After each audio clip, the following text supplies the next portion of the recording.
Hi, Anil Nair here. Ratio proportion previous year question discuss చేద్దాం. What is the ratio of the mean proportion of 1.21 and 0.09? ఏంటి sir mean proportion?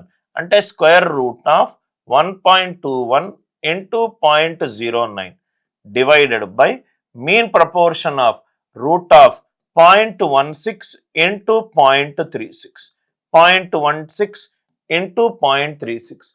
Root of 1.21 ఎంత 1.1, 0.09 ఎంత 0.3 divided by 0.16 ఎంత under root 0.4, 0.36 ఎంత 0.6 అంతే కదా sir. 6 square 36 అయినప్పుడు 0.6 square 0.36 అవుతుంది. సో అన్నిటికీ ఇది 11 ఇంటూ 3 డివైడెడ్ బై 4 ఇంటూ 6 అంటే 3 1s are 3 2s are. Answer ఎంత 11:8. Answer is 11:8. ఈ క్వశ్చన్కి ఆన్సర్ ఆప్షన్ ఏ. కాన్సెప్ట్ చాలా క్లియర్గా అర్థమైంది అనుకుంటా. మీన్ ప్రపోర్షన్ తెలిస్తే ఈ క్వశ్చన్ ఈజీగా సాల్వ్ చేయొచ్చు. Mean proportion of A and B is square root of A into B. Concept నచ్చితే వీడియోని లైక్ చేయండి, షేర్ చేయండి, ఛానల్ని సబ్స్క్రైబ్ చేసుకోండి.